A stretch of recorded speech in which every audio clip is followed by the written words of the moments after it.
Welcome to the You on the Camino de Santiago podcast. This podcast is for and about first-time pilgrims walking the pilgrimage routes in Spain, France, and Portugal.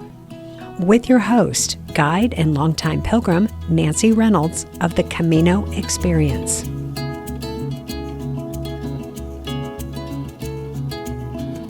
If there's one thing we don't talk about enough when we talk about walking the Camino de Santiago, it's the courage it takes to take on something like this pilgrimage. For many people, walking the Camino is unlike anything else they have ever done before. It's the first time they've traveled alone, the first time they've traveled internationally, the first time they've been away from home for so long, the first time they've carried everything they needed for the trip in one small backpack on their back. Hi, this is Nancy, and I just want to say, it's no wonder anxiety and fear pop up when people say yes to this incredible journey and start to put together their plans. It was no different for my guest today, Carie, who is walking the Camino Portuguese this spring. The fear and anxiety are, I think, why we need to hear these stories from other first-time pilgrims, from people who are in the exact same head and heart space, feeling all that uncertainty, feeling fear and anxiety, yet bravely doing it anyway. My conversation with Carie takes us through all that, plus some practical considerations. We also touch on the modern-day pilgrimage planning phenomenon called AI. Be careful with that, by the way, as AI doesn't always understand the needs of walkers on the Camino de Santiago, and you may get some wacky stage and accommodation suggestions. If you do use AI, be sure to cross-check everything: distances, location of accommodations, cities and towns being in the correct order, with one of the Camino apps or guidebooks. But have fun and enjoy the planning process.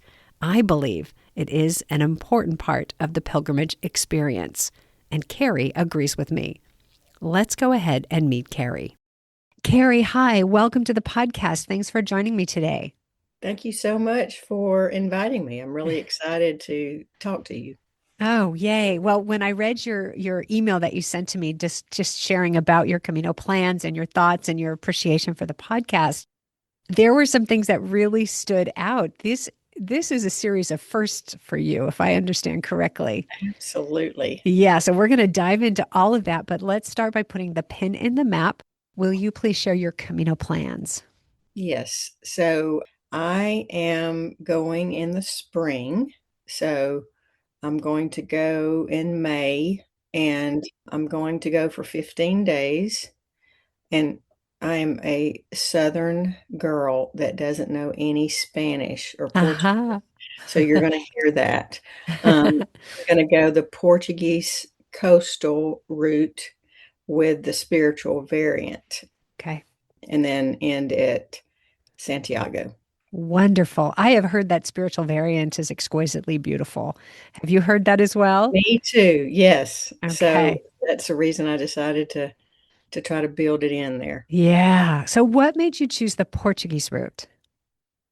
I was talking to my husband, we were walking our dogs the other day, and I was like, I really need to figure out how I even got here because it wasn't one thing, but when I started really thinking about taking the leap and doing the Camino, I did what I do now when I'm thinking about travel and other things, and that is I go talk to my boyfriend, Claude, and Anthropic AI. Wait a minute, that's my boyfriend's name. And I spent a great deal of time on AI, having him educate me about all the different routes, all the different pros and cons of the routes. And I knew I could not spend more than 2 weeks. So what would that look like on each of the routes? Okay. And I just landed on the Portuguese just because I do love the coast. I go a lot being in Alabama. the Gulf Coast. And also, I knew that I was not wanting a ton of hills. And I mean, I want it to be a physical challenge, but I don't want it to be such that I can't even enjoy the experience because of the requirements physically. Okay. So I was just sort of mesmerized by the description of the coastal route, and I thought, okay, well, there's not a wrong answer.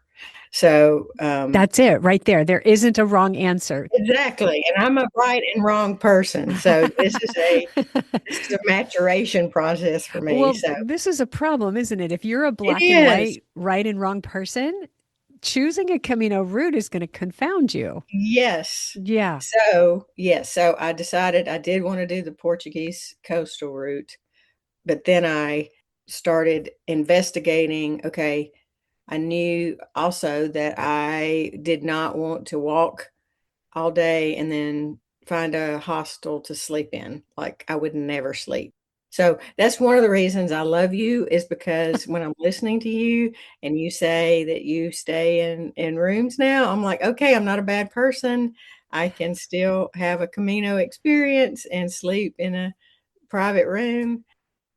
Yeah. So let's break that apart a little bit. Let me ask a Yeah. question about that. So you said walking until you find a hostel wouldn't work for you. There's two parts there. One is the shared dorm versus a private room. The other is booking ahead versus not booking ahead. So Yes. let's break that down for you. So talk to me a little bit about private room versus shared dorms and why you came to this decision of private rooms.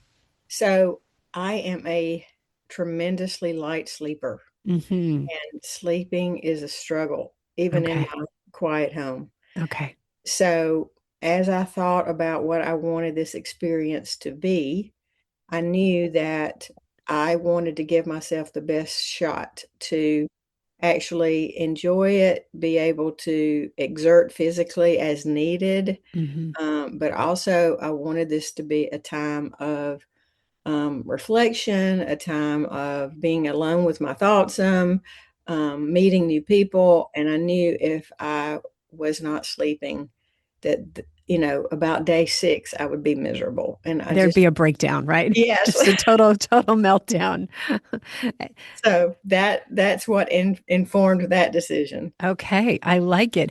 I'm a really strong believer in knowing yourself, but Yes. more importantly, honoring your needs. Yes. Yeah, we could push it and we could stay in dorms and have what some people think is the only authentic Camino experience. Yes. But we don't all live our lives the same way. I often wonder why would we all force ourselves to walk the Camino the same way if it really isn't going to serve anybody?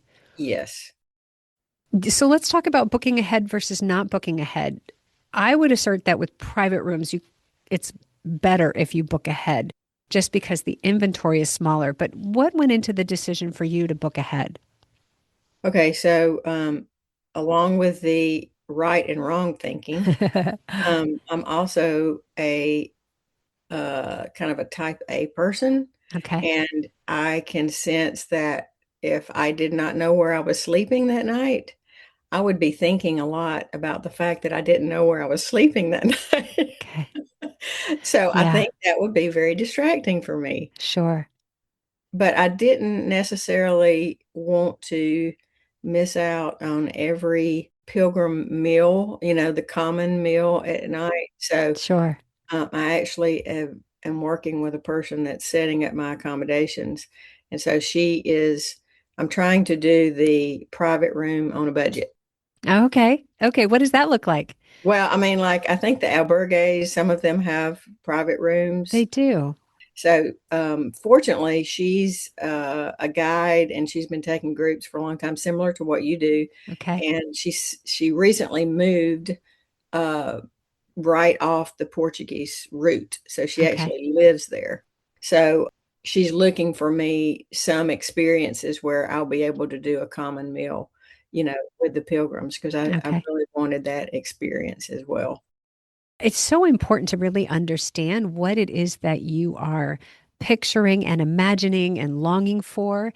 And, I completely get the idea of just hop a plane, get yourself over there and start walking.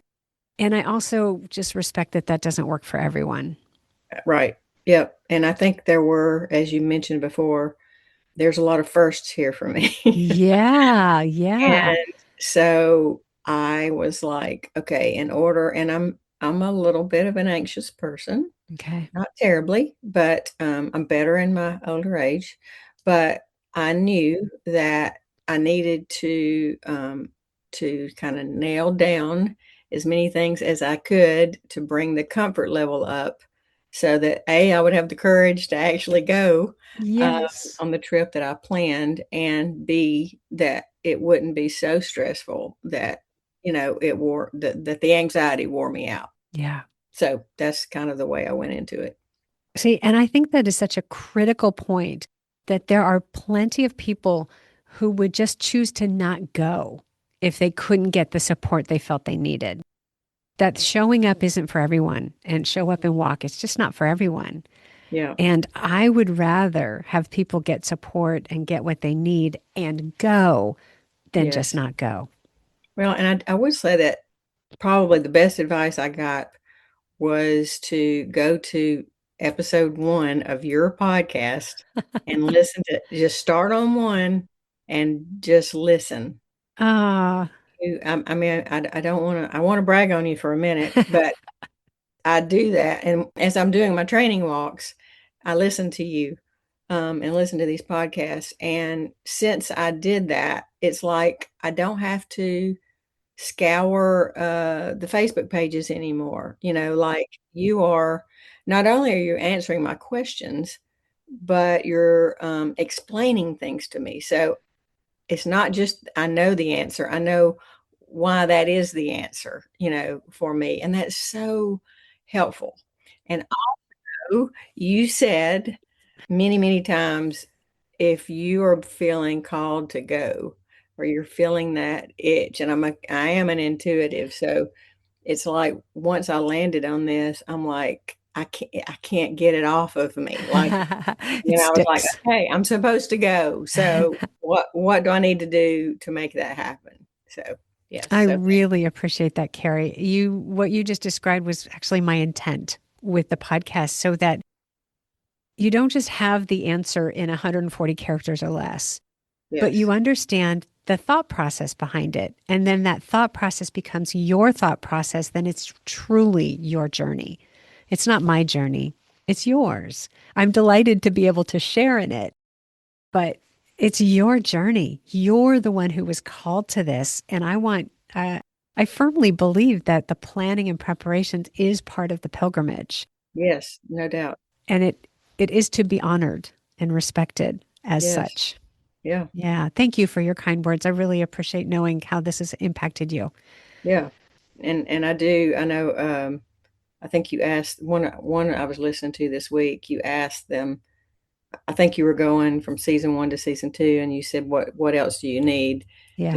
in season 2 that I haven't already covered?" And they said, "I really like the stories."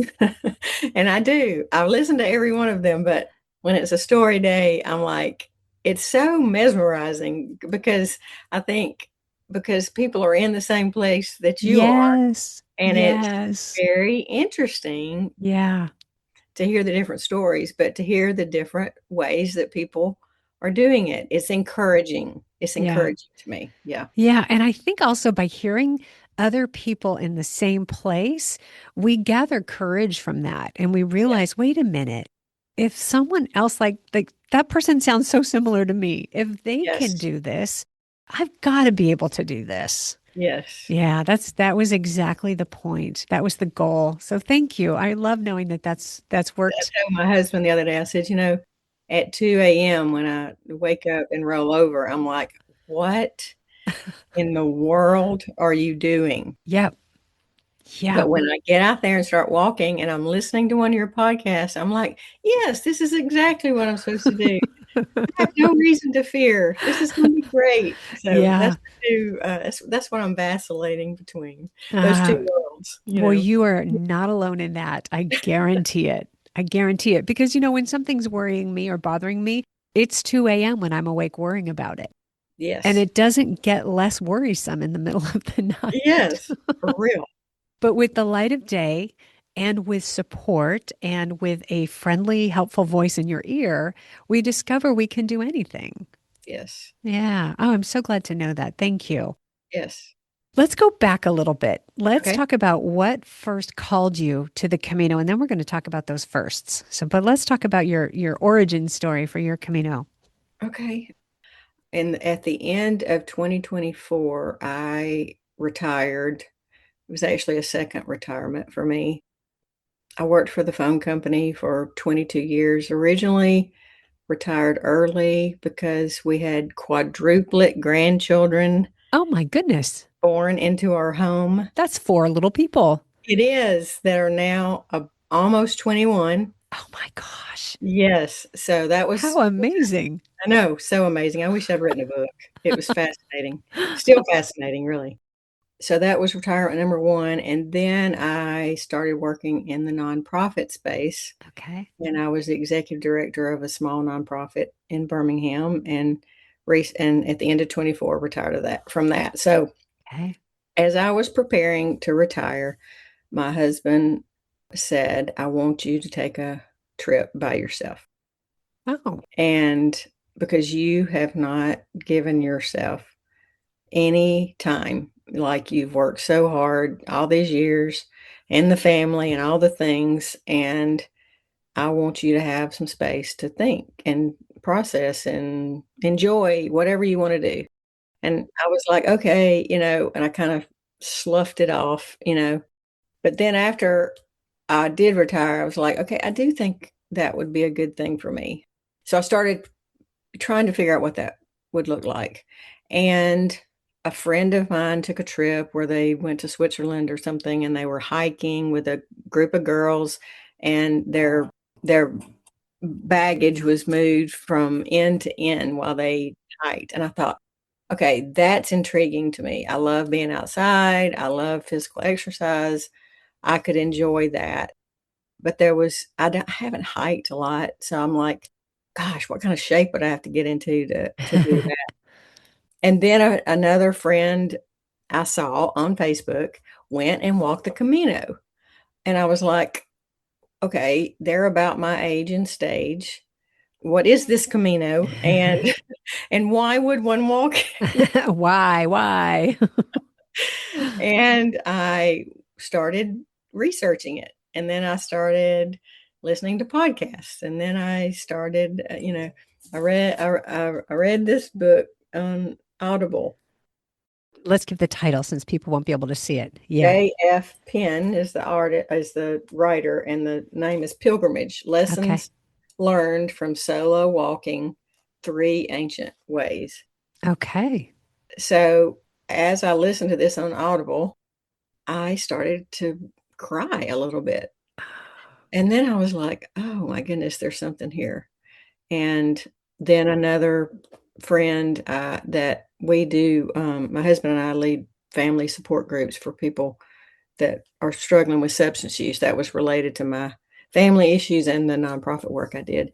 There's Okay. a young man in there that works for a local university, and he takes students on a 2-week trip to the Camino every summer, and he figured out I was interested in it.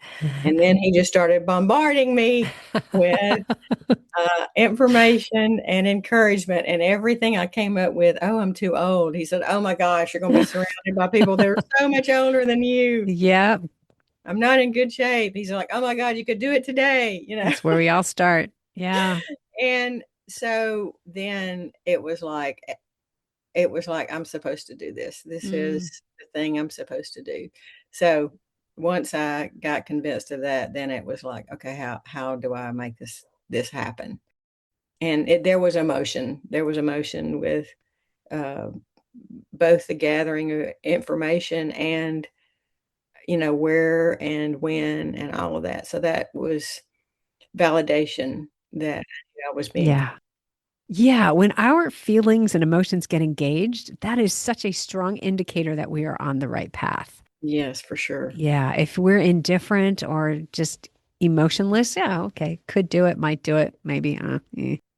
But yeah, once we start getting that emotional connection to it, it's going to have to happen. Absolutely. So, Yeah. yep.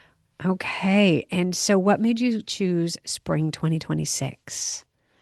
Well, Claude told me that the best the best times to go are spring and fall. Okay. And did Claude say why? Weather Okay. and crowds is Okay. what he said. He said it's not crowded May and September? He's saying it's less crowded than Oh, in the middle of the summer. Is that true or false? well, this is a good reason why we need to check against real life experiences because Claude Yes. is not entirely correct. Yeah. So, Love it. just to kind of clarify, now I will disclaim I have not walked the Portuguese route, and I have not checked the statistics on who comes in on the Portuguese route in May and September. On the Frances route, May and September, starting in Saint-Jean-Pied-de-Port, are absolutely the busiest times. It's madness in May and September, which means it's busy all along until you get to Sarria. Yes. Now in July, it's crickets in Saint Jean and most of the way to Sarria. Yeah. Sarria to Santiago, and I'm going to guess the final 100 on the Portuguese route are pretty much busy most of Yeah. the season. So it'll be interesting to see how that plays out on the Portuguese route. I am very interested in that. Yeah. And Claude is right. The weather is typically better in May and September. July, August are so hot That's what I've that heard. it's really very difficult if you're not good with the heat. Yeah. Yeah, it was interesting. The friend of mine that actually walked the whole Francis, she walked the Francis route. I think it was 2 years ago. I met with her. She gave me her book, and we talked about all the things. And she really, really, really, really wanted me to go on the Francis route. So I had to disappoint her a little bit, but she was worried about because she had a friend, I guess, several years ago that walked the Portuguese route, and they were saying the infrastructure was just not enough for them, and they felt really alone, like there was hardly any other pilgrims walking. But anyway, when I started talking to the guide, she was like, the Portuguese route evidently has grown like 20% each year. Tremendously. Yes. Actually, if you look at the number of Americans going to walk the Camino, the statistics I saw last year were it's about a 50-50 split between the Portuguese and the Frances. Okay. Yeah. Yeah. So those are pretty big numbers. The other thing though is we have to be careful with statistics because the only statistics we can really get that are kept diligently are the ones of people who received the Compostela in Santiago, which estimates are that only represents maybe a half to two-thirds of the total number of people who are out there on the routes Wow. throughout the year. Yeah. So the statistics, we just have to go and see what we get. Yeah, We just have to pick a date, put it on the calendar, and go. for sure. Yeah. And the other part was I my birthday's in May. Ah, Um, there we go. and so I was like, maybe I'll do this for my birthday. Love that. Love that. Let's talk about some of these firsts. This Okay. is your first time traveling internationally. Did I read that right? Yes, that's correct. Now, I did go to Guatemala one time for Okay. a mission trip, but I was with a big group, and it didn't even hardly feel like an international trip. I didn't do much, as far as the planning or, I got a passport, and that was it. Okay. And this is your first time traveling solo? Yes, it Okay. is. Yes, and I've never been to Europe. I mean, I've never been anywhere, outside of the US. I mean, we've talked about it. We had a trip planned to Iona with some friends, but COVID hit, Uh-huh. and that took that down, and then we never rescheduled it. I've always been a little claustrophobic, so being on a plane that long has kind of unnerved me. Okay. Okay. Yeah. So for this trip, I found a flight that would go from Atlanta to Newark, and then Newark straight to Porto. So Okay. I didn't have to go to Paris and then another flight to Porto, and that flight was only, I think it's 7 hours and something. And Okay. I'm like, "Okay, I can do 7 hours, come on." Yeah, yeah. And that's a really good consideration because there are flights from the US to Europe that are 11 hours long. Yes, And yeah, and that's you a long time. It takes some mental fortitude to make it through those flights. And it's hard on your bum sitting on those Yes. airplane seats. I think they have intentionally made them less comfortable. Well, and I saw, they're selling everything for everything. So, Yeah. and there's these seats that they're like little foam cushions that you blow up or something for to put in the seat. And I'm like, do people actually buy that? But they probably do if you've got an 11-hour flight, you know. Yeah. Yeah. I've read the reviews on some of those because I have a really difficult time with my tailbone on airplane seats. And the reviews aren't great. So I'm actually brainstorming now. What am I going to do for my flight in April? How am I going to manage this? We should do a business, we should figure this out and get a Spotify account and call it a day. There we go. There we go. It's a Camino cushion. But it's gotta have another purpose, right? It has to be used for multiple things. Yeah, so it has to fold in half and you have to be able to use it as a pillow as well. There we Perfect. go. All right, we're on it, Carrie. We got a little entrepreneurship going on here. I love it. Okay, so talk to me about these first. How does it feel to have this be your first solo trip and your first international trip together? That's kind of It's big. scary. It is scary, but it's also exciting. Like, I'm about to be 64, I'm 63, and I'm like, "Okay, I'm a grown up. I should I should be able to do this." But I think that's part of it, I think in one of the episodes you referenced, what's the reason you're going, and I can't remember all the things you said, but one of them was adventure, and one of them is, a spiritual component, I can't remember all the things, but I'm like, at the end of that list, I'm like, "Yes." I All of mean, the yeah, above. yes to all of those. So, in order for it to be an adventure, I'm going to have to do something that, makes me afraid and still do it. And I Yeah. listened to a podcast, and it was talking about the secret to a fulfilled life or a good life or something. And the whole episode was saying that it is finding those things that really make us afraid and doing them anyway. Yeah. And I was like, "Okay, see, I need to do this. I need to do this for myself. I I need love to, it.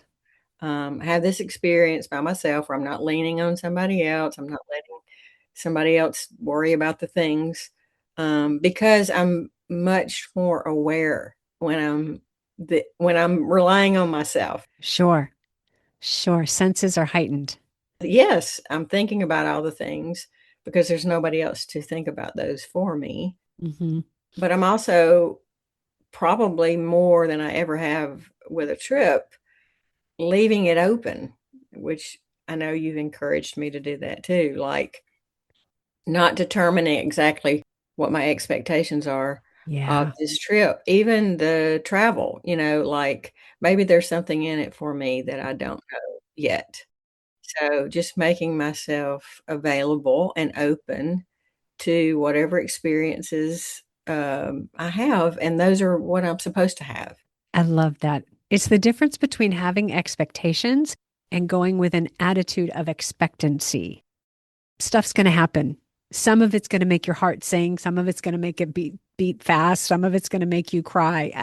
You know, it's an indication that you are fully alive and fully engaged. And that I think is what we're supposed to be doing here. That's what I heard. I don't know who said it first, but let's try it and see.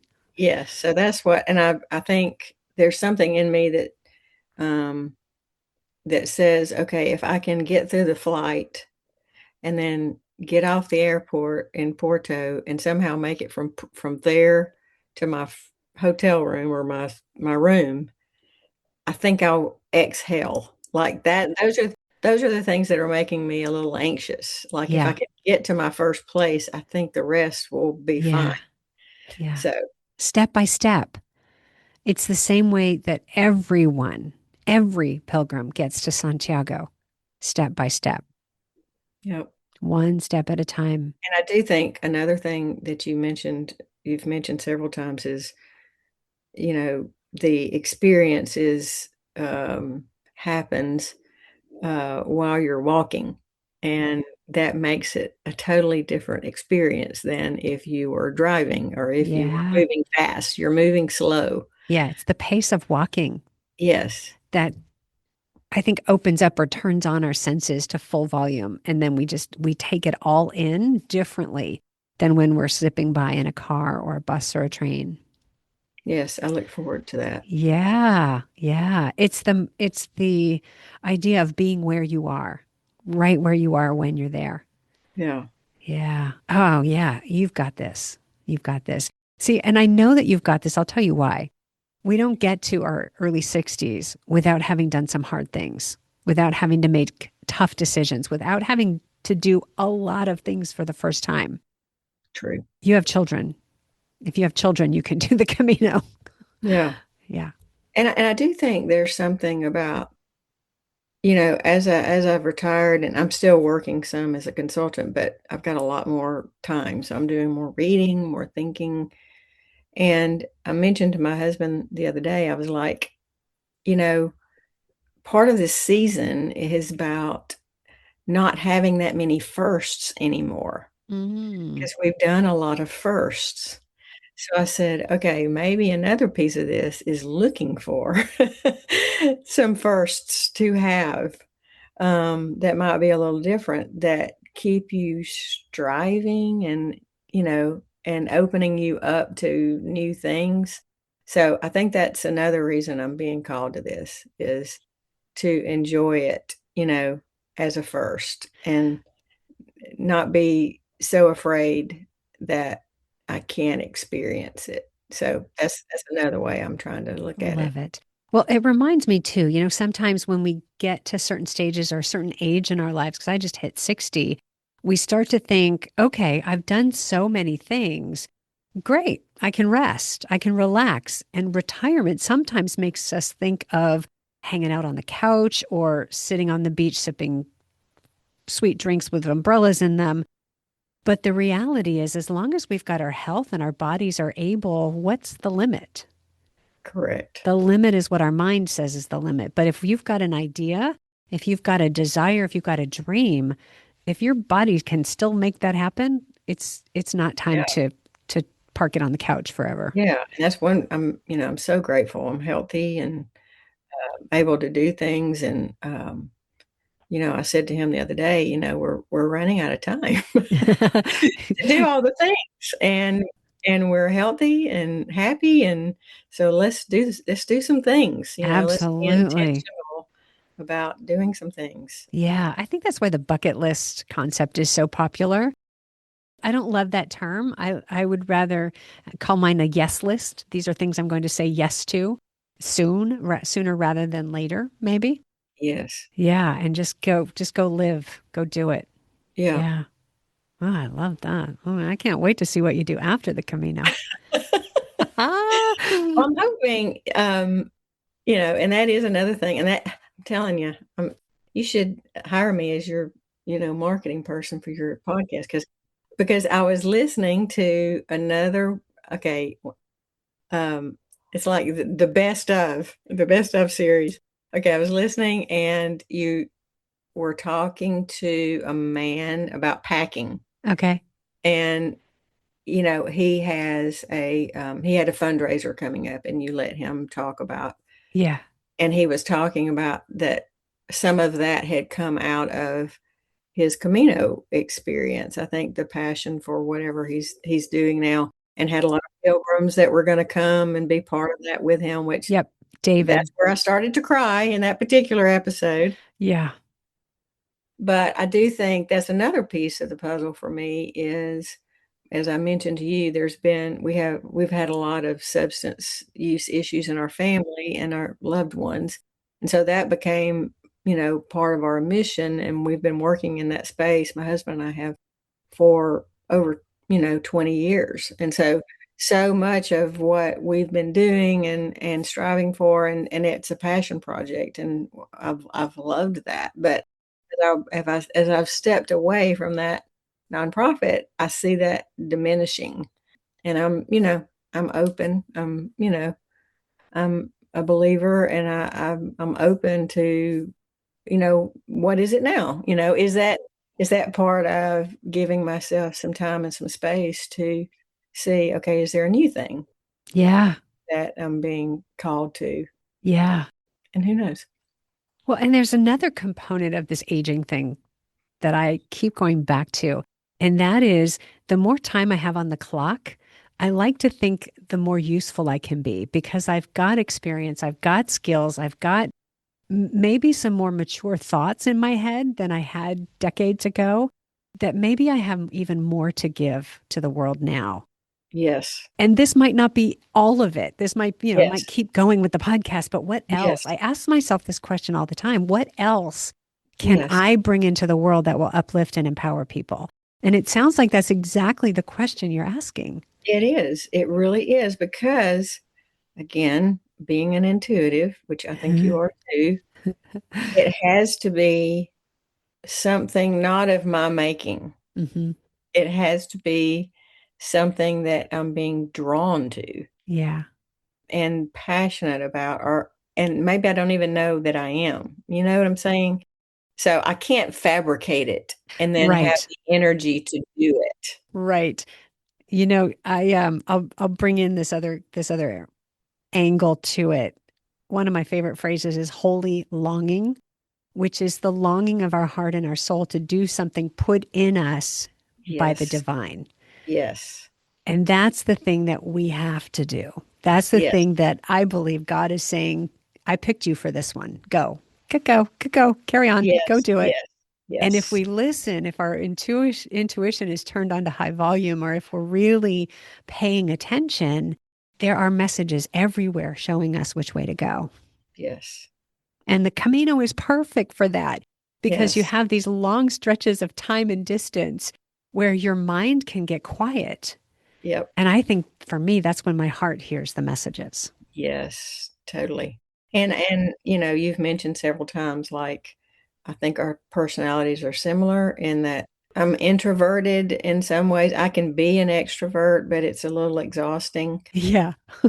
And so I've got both the desire to walk with people and hear their stories, and I think that's another reason I'm drawn is because I hear stories that you're walking with people and people just start talking about why they're there and what they're walking and what their experiences have been, and it's authentic and it's real and it's not just the weather's nice conversations, and I love those deep Yes. conversations. So Yeah.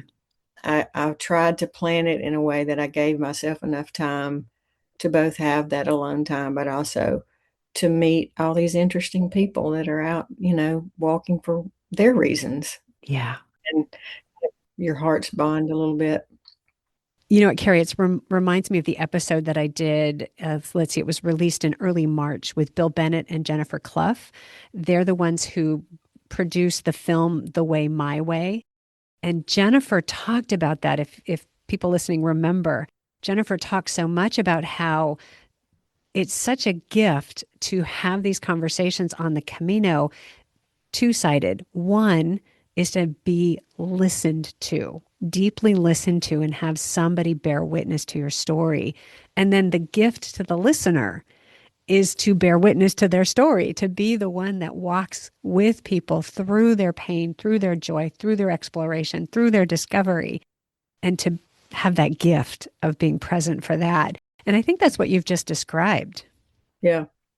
Isn't it so interesting because working in recovery for so long, you're sitting in circles with other women and you get 4 minutes, to share whatever is going on in your world.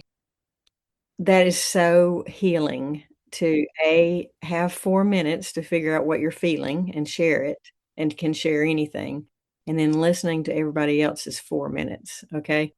So, I told my husband the other day, I was like, I think I'm missing, you know, sitting in the circle with people."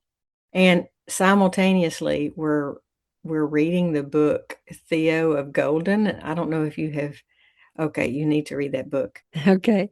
There are instances in that book over and over again where he is having authentic conversations with different people that he doesn't know, and they're telling him their story.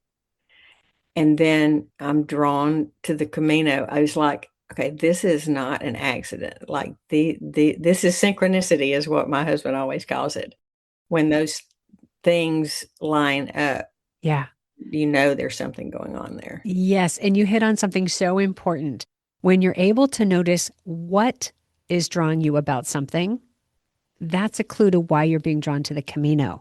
So if you're drawn to that book because of the stories, because of people bearing witness to those circles, because people get to actually be authentic, Yes. whatever you're drawn to now is Yes. what you'll be drawn to on the Camino, I assert. Yes. I love that. And when I was answering your question, like even when the first dialogue that we had by email, Mhm. and it's like, "Why are you walking the Camino?" And I'm like, "I don't know." Yeah. But as I start typing, I'm like, "Okay." So I've spent, a career of working. I love working. I love, you ask people what their superpower is that Mhm. they bring. And I'm like, "She's gonna ask me that." I haven't asked that for quite a while. I was doing that Oh, in the first really? couple of seasons.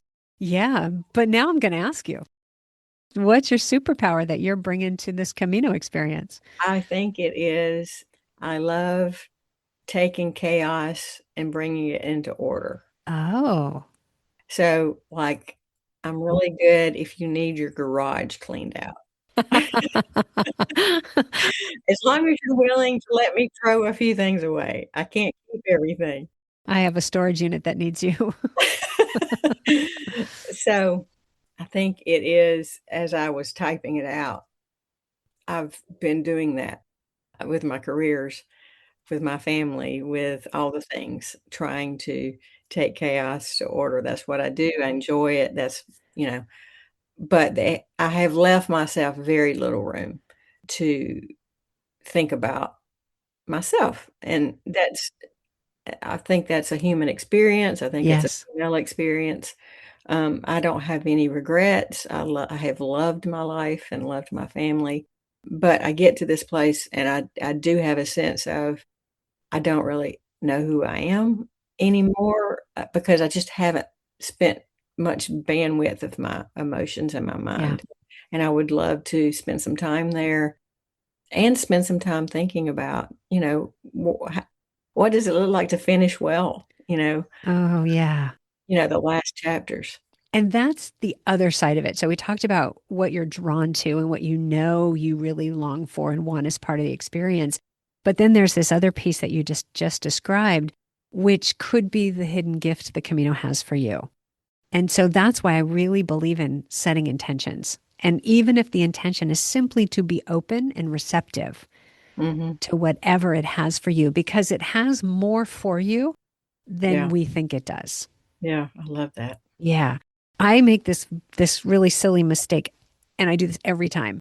I get to the Camino because I always do my own pilgrimage before or after I lead a group so that I have my time. This is my spiritual practice.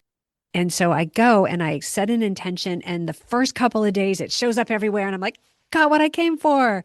And then I have in the past stopped walking. Oh gosh. But when I stay with it and I keep walking, there's the gift behind the gift. There's the Yeah, lesson after the lesson. And yeah, I think that's where the magic is. It's so when we are on the Camino and we want to quit, we want to go to the beach, we want to go to some beautiful European city and be a tourist, that's the time to stay with it and okay. just to trust that there's more coming your way Yeah, that you can't even imagine. I love it. Mm. Yeah. All right. Well, how about we wrap up with my current favorite question? And that is there anything you'd like to talk about or share, but no one has asked the right question yet? Hmm. Okay, I have, I have one really it's so specific, it's ridiculous. Let's have it. Okay, so I've heard different discussions about, like, go to your primary doctor and say, "I'm going here. Give me all the things I might need, an antibiotic and a something for stomach and something for this," like a preventative group of medicines. Hmm. feels like overkill a little bit to me. And I've heard you mention there's pharmacies there or whatever. So, in your experience, can you give me some advice in that arena? Absolutely. Absolutely. Do you have Starbucks where you live? Yes. Pharmacies in Spain are like Starbucks in the US. They're on every corner, Wow. particularly in the cities. And it's a little known fact that there in cities, there's always a 24-hour pharmacy open, always. And so you can get whatever you need at a pharmacy 24 hours. That doesn't work in the smaller towns and villages. And I have admitted many times I haven't walked the Portuguese route, so I don't know what's available there. But I have to think they're ubiquitous as well.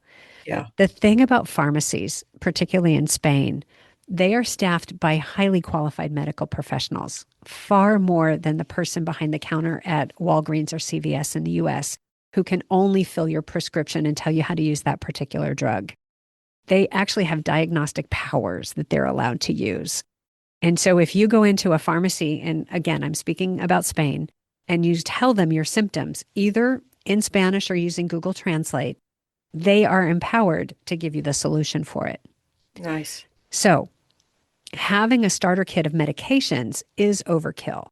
What's not overkill is having the bare minimum couple of over-the-counter things so that if you're hit in a small village or you are between towns and you start to get a foot problem, a blister, hot spot, you can solve that. Okay. Okay. And it doesn't hurt if you know that you're prone to, say, constipation. Have an over-the-counter something with you for that. Okay. Yeah. I mean, I'll be really candid. This is, revealing my medical experiences. I have been able to get blood pressure medicine over the counter simply by showing them my prescription on the app that I use for my medical provider and saying, this is Wow. what I take. And they can give it to me over the counter in Spain. They don't need a prescription. They don't need a doctor's note. They don't need anything. That's not true for all medications, but it certainly is true for over the counter things. You can get whatever you need. Yeah. So whatever you're prone to, carry a starter kit for that. Okay. And then I always say if you're transporting your luggage, carry 3 days of all medications and supplements with you in your day pack, Okay. just in case that transported bag gets misplaced sometime. Okay. Yeah. So have that ready. Yeah. Yeah. The other one is as I walk the route that I'm on, like I keep seeing things like, if you're walking this route, make sure you do this because that's amazing and this is beautiful and don't miss that. And it's making me overwhelmed. Sure. Sure. Yeah. So, any advice on, I mean, it sounds like the people walking with you, some of them know the path a lot more than you do. And they'll say, hey, you may want to take a detour here. What's your experience with that? Should I really gather and organize that before I go or let it be what it is? Because it's going to be a great experience anyway. Yeah. So it's both. It is going to be a great experience anyway. There is so much to see and Yes. experience along the Camino routes. Your days and your thoughts, your mind, your emotions are going to be so filled up. Okay.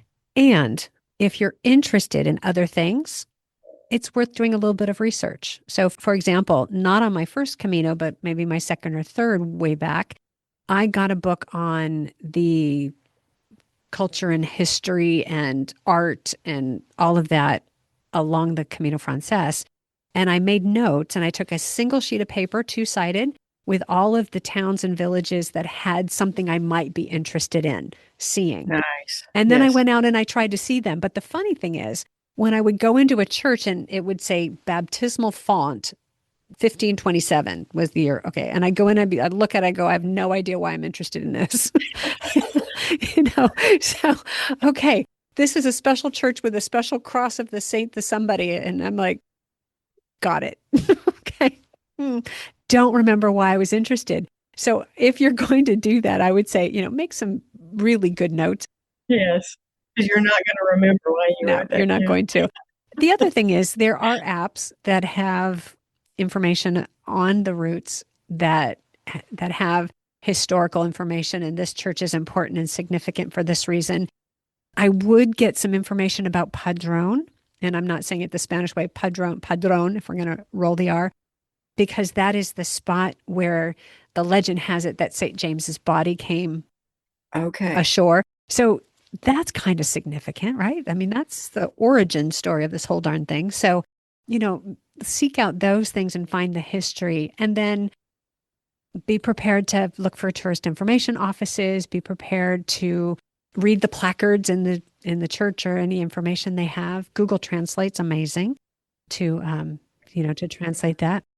But it's really, I think it's about what you are interested in. If you're on the food and wine tour, you want to make sure you don't miss the wine and the cheese that this particular region provides.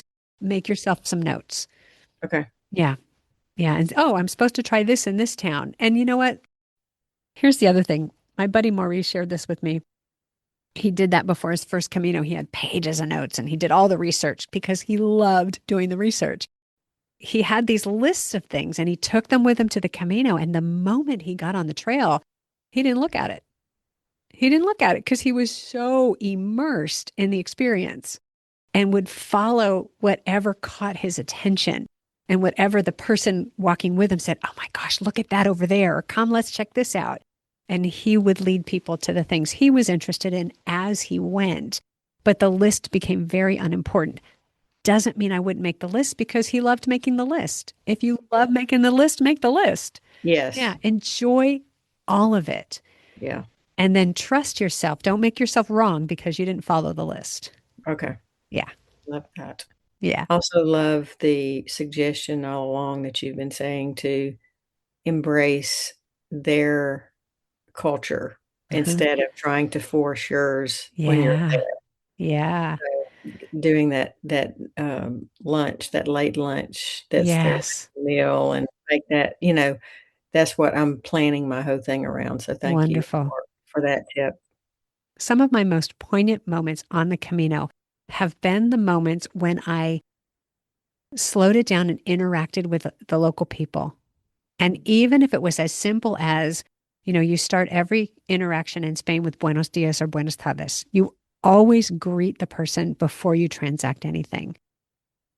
And some of those moments where I've been tired or vulnerable or filled with joy or, something fully in the moment, and I let that show through, buenos dias and a really heartfelt gracias has been the magic of the Camino. It's a blink of an eye, Yeah. but those are the things that I remember. Those are the things that are most poignant. And I guess I need to learn that in Portuguese, don't I? Yeah, but it's not that complicated. I'm actually doing a series on my social media accounts right now on Spanish, on how to pick up Spanish for the Camino in the simple way. And it's a matter of just learning the words that you're going to need for Okay. everything you need. So you're going to need breakfast, lunch, dinner. You're going to need drinks. You're going to need food. You're going to need your room. You're going to need a key for your room. And you're going to take your jacket and your rain jacket and your boots and your socks. So learning the words for things that you need and ask for every day is, I'm going to say it's enough. We don't need to be able to conjugate the verbs. We don't need to be able to talk in complete sentences. We don't need Yes. to be able to talk about love, faith, religion, politics. We just need to talk about what we need as pilgrims for a day. And so if we learn those words and we can say those words, we don't need a long, grammatically correct sentence to order a coffee.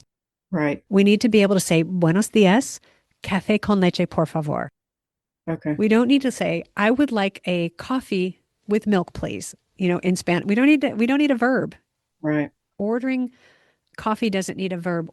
Checking into your hotel doesn't need a verb. It needs I am and your name. you know, Yeah. Tengo una reserva is the correct word. Okay. It's basic, basic, basic. Yeah. Yeah. And I love that you talk about, that's part of honoring the people Yes. that Showing are respect. serving us. Yeah. Yes. I love Yeah. that. Because the Love that. thing is, especially in Spain, they know what we're doing. Yes. They know that we are walking to the tomb of St. James, and for them, that is significant culturally and religiously. Yeah. And if we approach them as humble visitors, humble pilgrims, Yeah. they're right there with us. Yeah. And they're there every day and helping so many people. Yes, and they get fatigued.